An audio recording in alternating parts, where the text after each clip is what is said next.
Welcome to True Crime Audio Pod, where we unravel the threads of the most disturbing true crime stories. In today's story, we uncover the chilling events surrounding the tragic death of 27-year-old Deborah Spicer. What began as a night of drinking quickly turned into a nightmare, with a married couple at the center of a dark and twisted mystery.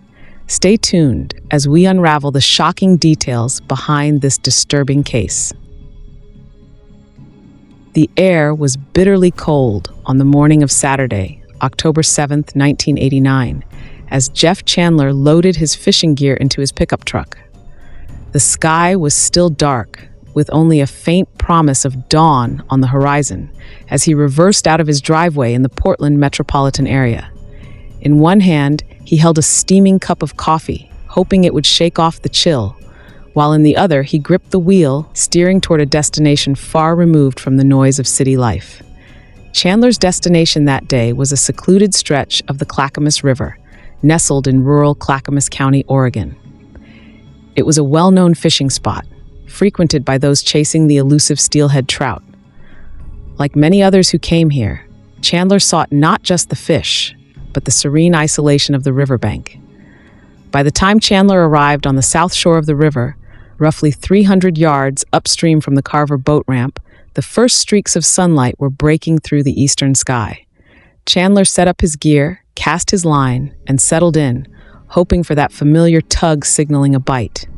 He allowed his eyes to wander across the water to the northern cliffs, where Oregon Highway 224 ran parallel to the river. Chandler watched as a few vehicles sped by, their headlights cutting through the dissipating mist. It was a typical morning on the river, ordinary in every way, until it wasn't. Sometime before 8 a.m., Chandler noticed a silver-blue van slowing down on the highway above. The vehicle came to a halt at a gravel turnout on the edge of the cliff. From his vantage point, Chandler could see the driver backing up, pulling forward, and repeating the process, as though meticulously positioning the van for a purpose not yet clear. The van's tires spun in the loose gravel, kicking up dust before finally settling into place. Then the van went still, its engine idling, and quiet returned to the riverbank. Chandler thought little of it at the time. Roughly 20 minutes passed. Chandler was focused on his line, waiting for the slightest tug, when movement on the cliffs drew his attention once again. What he saw next made his blood run cold. A man had stepped out of the van, and slung over his shoulder was what appeared to be a naked woman.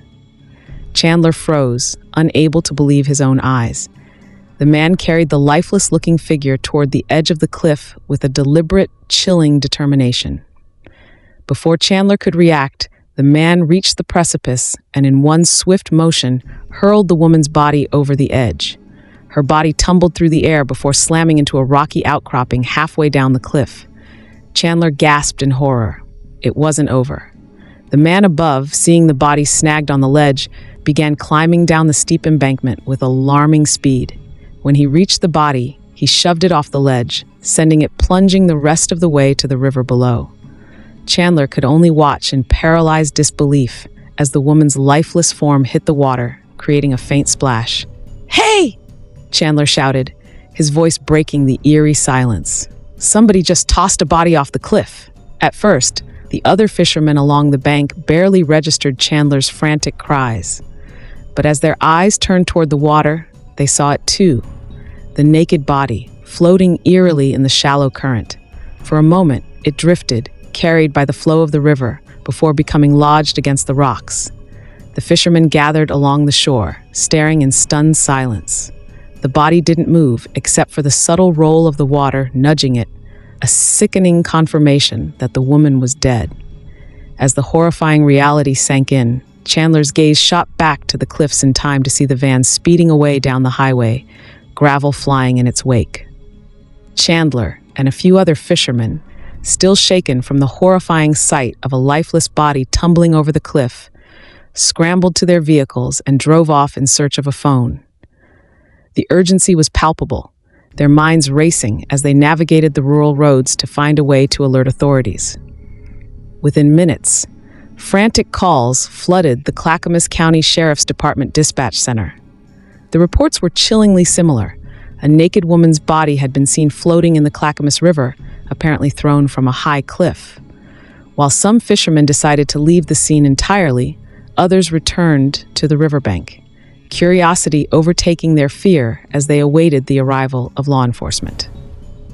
The first officers to respond to the grisly call were Clackamas County detectives John Turner, Dale Frizzell, and Linda Estes, accompanied by the deputy medical examiner, Jeffrey A. McLennan. Their arrival brought a flurry of activity. Additional sheriff's deputies moved swiftly to secure the scene, keeping onlookers back and ensuring no evidence was disturbed. A team of divers suited up and prepared to retrieve the body from the shallow, rushing waters, while detectives worked quickly to round up witnesses and begin taking statements. Jeff Chandler was among the first to speak with Detective Turner, recounting in vivid detail the surreal events he had witnessed earlier that morning. "I heard a van on the road up there, peeling out on the gravel, going back and forth," Chandler began, his voice still laced with disbelief.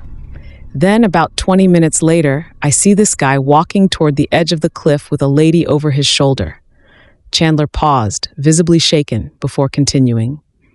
"He just tossed her over, just like that. I yelled to the other fishermen about what I saw, but everybody looked at me like I was on drugs." Other witnesses corroborated Chandler's account, painting an equally disturbing picture of what had unfolded. One man recalled hearing the eerie sound of a splash, only to look up moments later and see the body floating in the river. Somebody said, "There's a body," and then we all saw it, just drifting along in the current. As detectives pressed for more details, the witnesses began describing the man they had seen. He was burly, bearded, with a thick mane of dark, curly hair. He had been dressed in a plaid shirt and dark pants and appeared to be between 30 and 40 years old, standing about 5'7" and weighing roughly 175 to 200 pounds. Several witnesses also reported seeing a second person near the van, though they were uncertain of their gender or involvement. The silver blue or silver gray van became a focal point of their descriptions. The witnesses agreed it had no side windows and appeared to be a mid to late 1970s model, possibly a Ford. But the vehicle had been too far away for anyone to catch a glimpse of the license plate, leaving investigators with little to go on. While the detectives worked the witnesses, the deputy medical examiner waded into the river, donning chest-high waders to make a preliminary examination of the corpse. The body lay against the rocks, battered from the fall, with injuries clearly inflicted during the fatal plunge. But as McLennan looked closer, it became apparent that some of the wounds were inconsistent with a mere fall. They suggested something far more sinister. These injuries hinted at the woman's cause of death, though they offered no immediate answers as to her identity. Once the medical examiner concluded his initial examination, the divers carefully removed the body from the water, bringing it ashore to be transported to the morgue for further investigation. On the surface, she was a Jane Doe. No clothing, no identification, no defining features to point the detectives toward who she might have been. The only clue she carried was a single turquoise earring, its color vivid against her pale, lifeless skin. But one earring was hardly enough to build a solid lead, and the detectives knew it. Standing on the banks of the Clackamas River, the officers faced the same haunting questions that likely echoed in Chandler's mind as he had watched the body fall. Who was this woman? And why had someone gone to such violent lengths to end her life and dispose of her so callously? With no immediate answers and no missing persons report to guide them, the detectives recognized they were racing against time. The woman's identity might remain a mystery for days, even weeks, if they waited for someone to report her absence.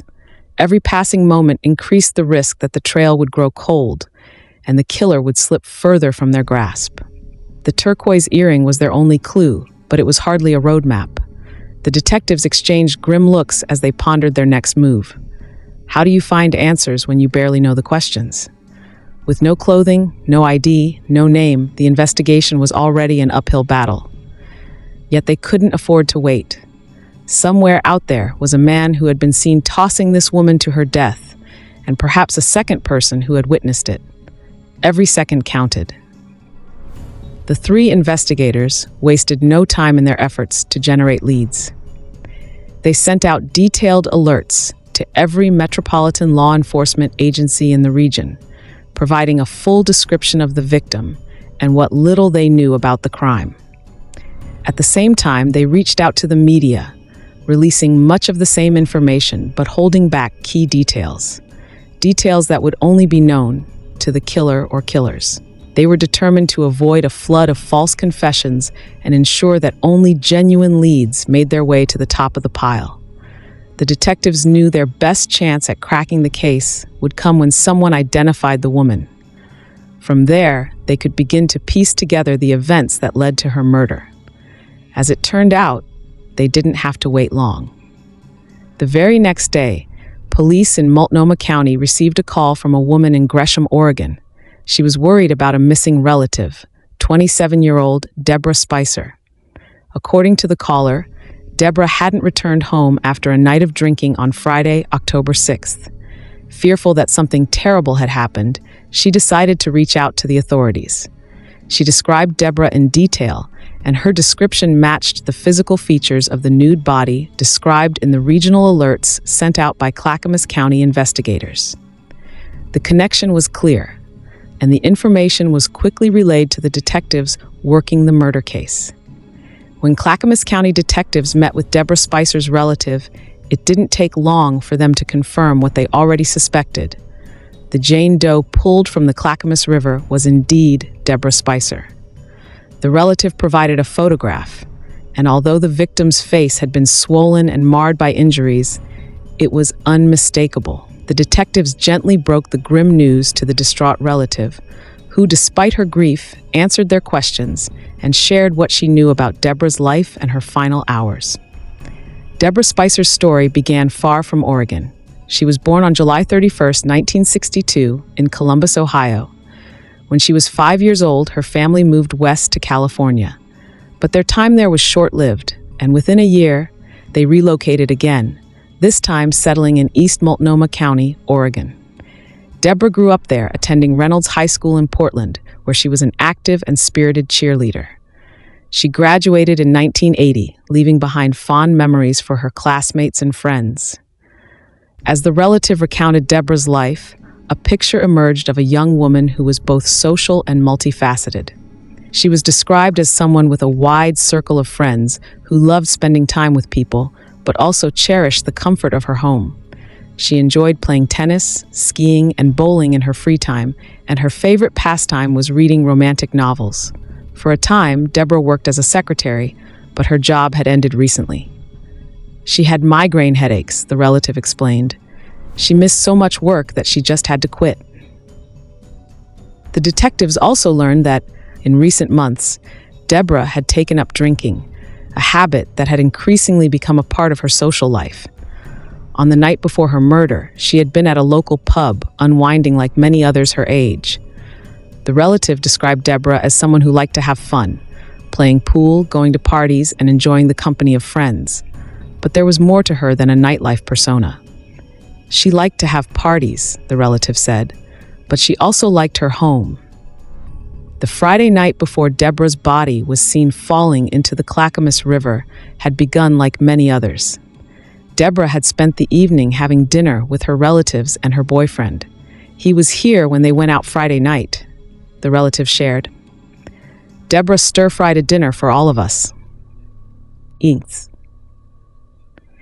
The detectives learned that the last confirmed sighting of Deborah occurred in the early hours of Saturday morning, October 7th.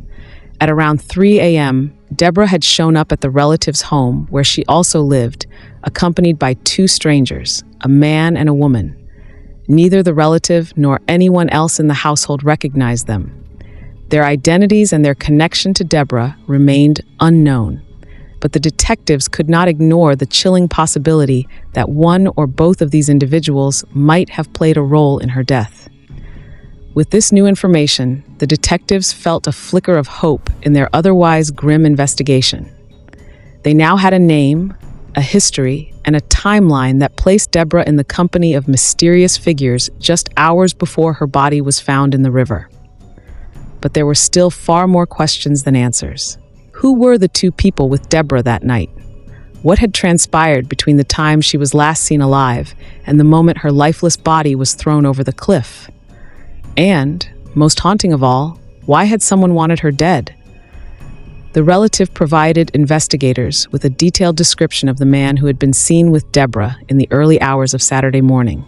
He was tall, around 6 feet, and appeared to be between 25 and 40 years old. His dark, sunken eyes gave him an unsettling appearance, and his long black hair, which reached his collar in the back but was shorter on the sides, framed his face. He had a beard and several tattoos covering both forearms, one of which was described as a star or possibly a snowflake. The man had been dressed in a flannel shirt, left open in the front to reveal a tank top and a pair of jeans. Perhaps the most distinctive detail about him was a tattoo across his chest that read, "Debbie Lynn." The woman accompanying Deborah was shorter, between 5'2" and 5'5", with light brown hair and a medium build. She appeared to be in her 30s and had been wearing jeans and a short-waisted black jacket. The investigators carefully noted these descriptions, as the identities of these two individuals were now critical to understanding what had happened to Deborah that night. Deborah's ex-boyfriend also came forward with chilling information. He told investigators that he had received a phone call from her at about 4 a.m. on Saturday morning, only hours before her body was discovered. The call came from an undisclosed location, but Deborah had told him she was at the home of a couple in Gresham. Her voice, he said, sounded frightened. She confided that the couple wanted her to engage in sex acts, but she had refused. The ex-boyfriend said Deborah had seemed desperate for help to get out of the situation, but the details of where she was or who she was with were vague. Deborah was no saint, but she was not a bad girl, the relative later said to investigators, struggling to contain their anguish. That person had to be crazy to do what he did. What kind of person would do that? Kill somebody just because she didn't want to do what they wanted her to do, and then just toss her without clothes off a cliff? I don't care what that man was. I want him caught. No, I want him dead. I believe in capital punishment. He took her life, and no matter what she was, she didn't deserve to die, like that or any other way. While investigators worked to track down Deborah's last movements, Deputy Medical Examiner Dr. Karen Gunson conducted a full autopsy on her body. The results were grim. Deborah had suffered 4 stab wounds to her chest and abdomen, injuries that would have been serious enough to kill most victims. She had also sustained additional injuries during her fall from the cliff, though it was difficult to separate the trauma caused by the plunge from that inflicted beforehand. Her head and face showed signs of a beating, but whether the injuries were caused by blunt force trauma or the impact of the rocks below could not be definitively determined. More disturbingly, signs of asphyxiation were also present. Dr. Gunson concluded that the primary cause of death was strangulation, though she could not determine whether it had been done manually or by some other means. The stab wounds, brutal as they were, had not been the fatal injury. The detectives pressed forward, determined to piece together what had happened to Deborah. To generate more leads, they enlisted the help of a police artist to create composite sketches of the male suspect and the woman who had been with Deborah. Using witness descriptions, the artist worked to produce images that could be distributed throughout the Pacific Northwest. The sketches were shared with law enforcement agencies and featured prominently in media reports. The move paid off in a surge of public interest. More than 150 calls flooded the sheriff's office in response to the composites. "People want to help so much," said Deputy Judy Gage, the public information officer for Sheriff Bill Brooks. "We have to eliminate all the tips that come in. We hope it won't be too long. Somebody must know these people." One tip came from Klamath Falls, a town in southern Oregon. The caller reported seeing a van carrying a man and 2 women who resembled the descriptions provided by witnesses. Investigators followed up on the lead, but it proved to be a dead end. Despite the setback, the detectives kept pushing forward. Their breakthrough came when another tip led them to a southeast Portland pub. Detectives John Turner and Linda Estes rushed to the pub, which witnesses had identified as a place where Deborah Spicer had been seen drinking the night before her murder. After interviewing employees and regular patrons, the detectives uncovered a crucial piece of the puzzle. Deborah had met a man and a woman at the pub on Friday evening, October 6th. The pair were identified as 35-year-old Randy Charles Bockorny and his 34-year-old wife, Deborah Lynn Bockorny. Witnesses who had seen Deborah Spicer at the Southeast Portland pub with the Bockornys on the night of October 6th described Randy Charles Bockorny in striking detail. At 6 feet tall with a medium build, he had piercing blue eyes, medium-length black hair, and a beard. Among his most distinguishing features were his tattoos. A teardrop tattoo sat under his left eye, and his left wrist bore a partially drawn spiderweb tattoo. Both of his forearms were covered with ink, and witnesses claimed much of his body was similarly adorned. One particularly graphic detail stood out. Someone mentioned that Randy had a tattoo of a former girlfriend's name on the tip of his penis. His wife, Deborah Lynn Bockorny, was equally memorable.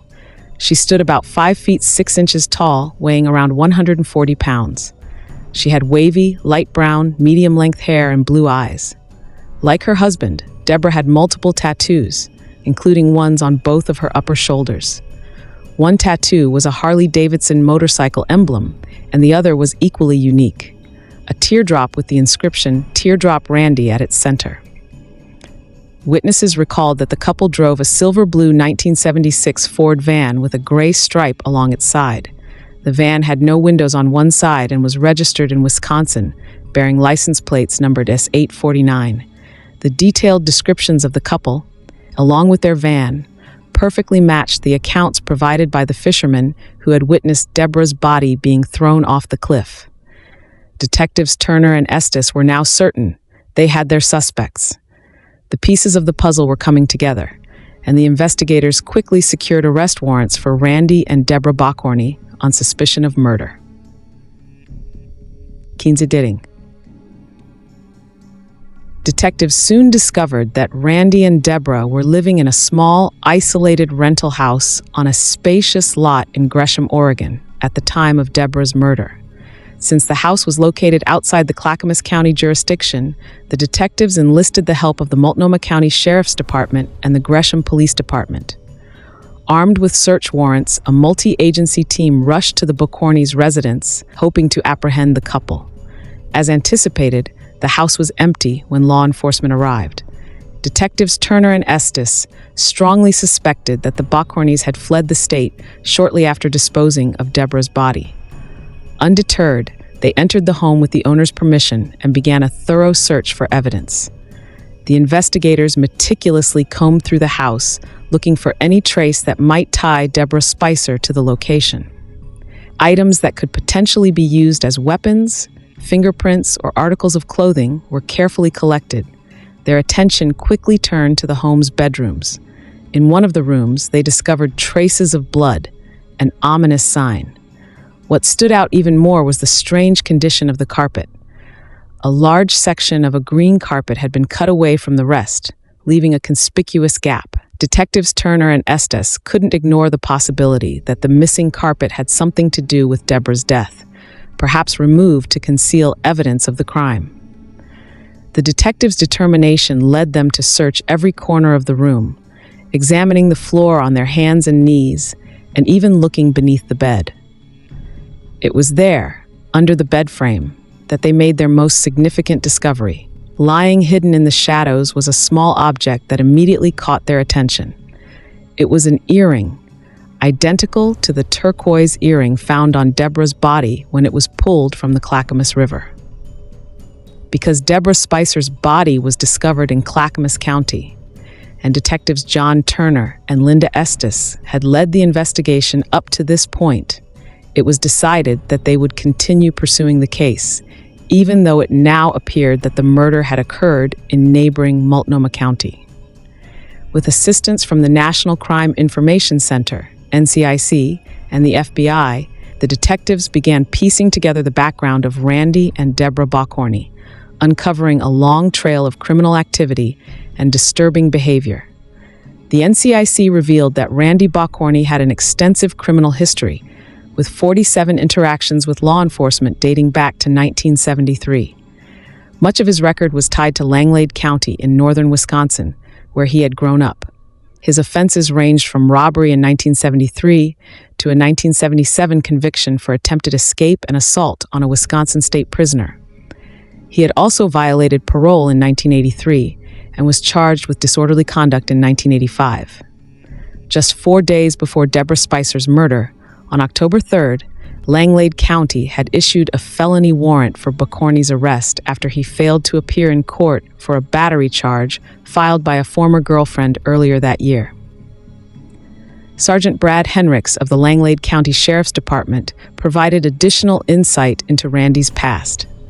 He had been born and raised in Antigo, Wisconsin, and had spent most of his life in the area, where many of his relatives still lived. Henricks confirmed that Randy had served numerous prison sentences in Wisconsin, totaling at least 10 years behind bars. However, Randy's wife, Deborah, had no criminal record with Langlade County authorities. Henricks speculated that the couple had met somewhere on the West Coast, though the exact circumstances of their relationship remained unclear. Records from Wisconsin's Department of Motor Vehicles revealed that Randy had purchased the 1976 Ford van, later used in Deborah Spicer's murder, from an Antigo resident in 1988. As the investigation deepened, Detectives Turner and Estes subpoenaed phone and other records from several of the Bockorny's friends and relatives in Wisconsin. These records revealed that the couple had been in frequent contact with people in the state after fleeing Oregon. With this information, the detectives warned Wisconsin authorities to be on the lookout for the Bockornys, suspecting they might be hiding somewhere near Green Bay. In response, an all-points bulletin, APB, was issued across Wisconsin, describing both the couple and their van. Their suspicions proved correct. On the afternoon of Thursday, October 26th, a Green Bay police officer spotted a van matching the description parked in the lot of a motel on the city's west side. A check of the license plate confirmed it was registered to Randy Bockorny. Reinforcements were called, and officers discreetly monitored the area. A conversation with the motel's desk clerk revealed that the couple had checked in on October 15th under the name Deborah Bockorny. The clerk also noted that Deborah was working as a waitress in the motel restaurant, while Randy appeared to have a separate job. Fortune was on the detective's side. The desk clerk informed them that the couple was currently in the restaurant. Officers surrounded the establishment, ensuring no escape routes were left open. A plainclothes officer went inside to confirm their presence. Once Randy and Deborah were positively identified, multiple officers entered the restaurant and arrested the couple without incident. The Bockornys were taken into custody on the Oregon murder warrants and held without bail in the Brown County Jail. Their van, now a critical piece of evidence, was impounded and transported to a Green Bay police garage for inspection. Upon hearing of the arrests, Captain H.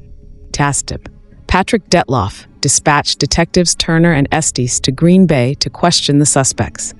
Randy, however, refused to cooperate, invoking his right to remain silent. Deborah, on the other hand, agreed to talk. What she revealed was chilling. According to the investigators, the couple had killed Deborah Spicer after attempting to force her into a lesbian sexual act with Deborah while Randy watched. When Deborah resisted, the situation escalated to murder. The search of the Bockornys' van provided further damning evidence. Inside, detectives found the missing section of green carpet that had been cut from the bedroom floor of the couple's Gresham rental home. The carpet reeked of blood, and upon closer inspection, officers discovered that the blood had soaked completely through to the other side. Laboratory testing by the Oregon State Police Crime Lab confirmed that the bloodstains found both in the van and at the Gresham residence matched Deborah Spicer's blood type. The detectives had no doubt they had uncovered the grisly remnants of the crime. Deborah Bockorny eventually agreed to waive extradition and was returned to Oregon to face charges.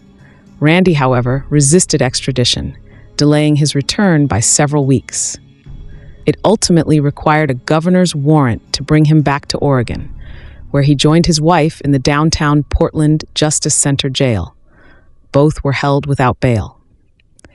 The evidence against the couple was overwhelming, and a grand jury wasted no time in indicting them. They were charged with 2 counts of aggravated murder and 1 count of murder.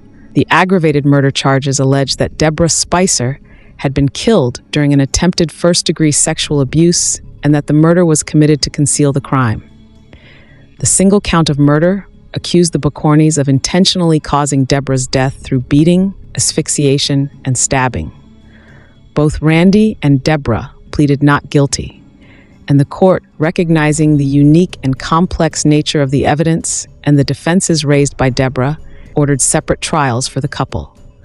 Randy Bockorny's trial began on Monday, January 28, 1991, in the courtroom of Multnomah County Circuit Court Judge Robert P. Jones. The proceedings promised to be explosive, with the defense and prosecution prepared to present 2 conflicting narratives of the events that led to Deborah Spicer's brutal death. In his opening statement, Bockorny's attorney, Kenneth Morrow, immediately shifted the blame to Randy's wife, Debra. Morrow argued that Deborah's murder was solely Deborah's doing, painting her as a violent and jealous woman. According to Morrow, Randy had discovered shortly after their marriage in July 1989 that his wife was bisexual, a revelation he claimed Randy disapproved of. He described the night of October 6, 1989, as one of heavy drinking, during which all 3 individuals became highly intoxicated. Morrow claimed that Debra and Debra were naked and engaging in sexual acts in the couple's bedroom when Debra became enraged and stabbed Debra with a pair of scissors. Morrow asserted that Randy had no part in the killing, stating that Debra had twice stopped her husband from entering the bedroom, effectively shutting him out.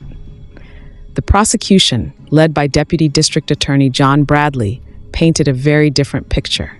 Addressing the jury, Bradley detailed the events leading up to Deborah Spicer's death. He explained that Debra had met the Bockornys at a pub on the evening of October 6th after a fight with her boyfriend. At 2:30 a.m., when the pub closed, the 3 left together. They stopped briefly at a store to purchase more beer, then went to Deborah's apartment, where she lived with a relative, before heading to the Bockornys' rental house in Gresham.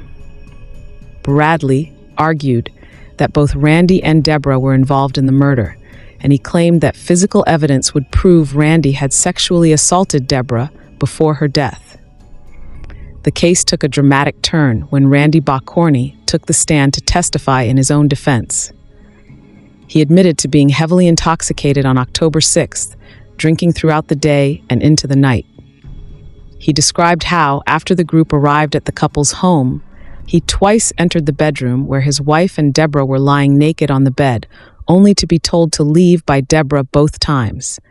Randy testified that he eventually went to another bedroom and passed out, only to be awakened later by an unidentified noise. When he returned to check on his wife, he claimed he found her sitting over Debra's body. Debra had been stabbed and Debra was holding a pillow over her face. "She told me, she's dead, Randy testified. He said he noticed a pair of bloody scissors lying on the floor near the bed. Randy went on to tell the jury that he threatened to leave his wife after discovering what she had done, but Debra stopped him. According to Randy, she warned him that she would call the police and pin the murder on him if he tried to go. She argued that his extensive criminal record would ensure the police believed her over him. Feeling trapped, Randy claimed he stayed. "She told me the cops would think I killed Debra because of my record," Randy said, "and she said they'd believe her over me." Randy further testified that Debra had a history of violence, including once shooting a former husband. He said she had also threatened to kill him if he interfered with her sexual escapades. While he claimed to disapprove of her bisexual activities, he admitted he had learned to live with it out of fear for his own safety. During cross-examination, Deputy District Attorney Gregory Horner challenged Randy's account, casting doubt on his claims of innocence. Horner asked the jury to consider why Randy, if so innocent and terrified of Debra, had never left her after the murder. "Isn't the real reason you never left your wife because you were afraid she would tell the police of your involvement in beating, sodomizing, and killing Miss Spicer?" Horner pressed. "No, Mr. Horner, because I didn't do it. Randy responded firmly. Horner highlighted Deborah's attempts to call for help while at the Bockorny's home. He pointed out that Deborah had called her ex-boyfriend from the house, pleading for assistance. Randy admitted to taking the phone away from Deborah during one of those calls. He claimed he told the man on the other end of the line not to come over, warning, "I'll kick your butt." Randy insisted that Deborah had been angry at her ex-boyfriend and didn't want him to come to the house, though this seemed to contradict her pleas for help. After repeatedly denying any involvement in Deborah Spicer's murder, Randy Bockorny eventually admitted to helping his wife dispose of the victim's body by throwing it off the cliff. His explanation for his actions was marked by a mix of fear and confusion. "I was scared," Randy told the court. "I was confused. I was just plain numb." In his defense of Randy, attorney Kenneth Morrow laid the blame squarely on Debra Bockorny, portraying her as a violent and volatile woman. He described Deborah as a mean, volatile, vicious person who goes off the handle and loses all control. Morrow recounted Deborah's history of violence against her former husbands in chilling detail. She had fired a rifle at her first husband, shot her second with a handgun, attacked her third with a hammer, and stabbed Randy, her fourth husband, twice. None of her previous husbands had pressed charges, which explained why she had no formal criminal record, despite her history of aggression. "The state and you," Morrow told the jury, "have created a classic situation of imposing the death penalty on a person who it may well turn out didn't commit the crimes at all." After weeks of testimony, the jury reached its verdict on Monday, February 12, 1991. Randy Bockorny was convicted of aggravated murder. While the jurors found him guilty of the heinous crime, they chose not to impose the death penalty. Instead, he was sentenced to life in prison with a mandatory minimum term of 20 years before he would be eligible for parole. Nearly 2 months later, Deborah Bockorny's trial began on Monday, April 1, 1991, also in Judge Robert P. Jones's courtroom. Her defense attorney, John Uffelman, wasted no time painting Deborah as a victim of her husband's abuse and manipulation. In his opening statement, Uffelman claimed that Randy had coerced Deborah into participating in the events that led to Deborah Spicer's death. He told the jury that Randy had threatened to kill Deborah if she refused to comply with his demands. Uffelman alleged that Randy had insisted Deborah remove their clothes and engage in sex acts. When Deborah resisted, he became enraged, eventually choking her to death because he feared she would report the forced sexual assault to the police. The attorney argued that Deborah had tried to intervene and pull her husband away from the victim, but was unable to overpower him. Deborah's defense also leaned heavily on the claim that she was a battered woman living in fear of her husband. Uffelman stated that Deborah had stabbed Deborah only once, and that this shallow wound would not have caused her death. He argued that Randy was the one responsible for inflicting the 3 deeper and more life-threatening stab wounds that killed Deborah. After the stabbing, Uffelman claimed, Deborah left the bedroom and went into the living room, leaving Randy alone with the victim. What happened after she left the room, she does not know, Uffelman told the jury. Deborah herself took the stand during the trial, admitting to being sexually attracted to women, but firmly denying any sexual interest in Deborah Spicer. Through tears, she described how she had tried to stop her husband from killing Deborah. "I tried to pull him off," she testified softly, her voice trembling. "I couldn't redirect him. She trusted me to help her, and I couldn't stop him." Deborah also admitted that she stabbed Deborah once, but only after her husband handed her a kitchen knife and threatened her life if she refused. He said, "You are going to do this," Deborah recalled. "I said, I can't do this." He said, "Yes, you can, or you will be next." "I really thought he would kill us both." Deborah cried through much of her testimony, but prosecutors sought to undermine her claims of fear and remorse. Deputy District Attorney Gregory Horner pointedly asked her if she remembered telling a friend that she knew how to cry for sympathy when she wanted to. Deborah denied making such a statement, insisting she didn't recall saying it to anyone. In his closing argument, Horner urged the jury to hold Deborah fully accountable for her role in the crime. "Don't give her a chance to victimize someone else," Horner said forcefully. If not the death penalty, don't let her out again. Despite her emotional display throughout the trial, Deborah's demeanor changed noticeably when the jury returned its verdict. On Wednesday, April 17, 1991, the jury found her guilty of aggravated murder. Unlike her husband's jury, this group showed little tolerance for her actions.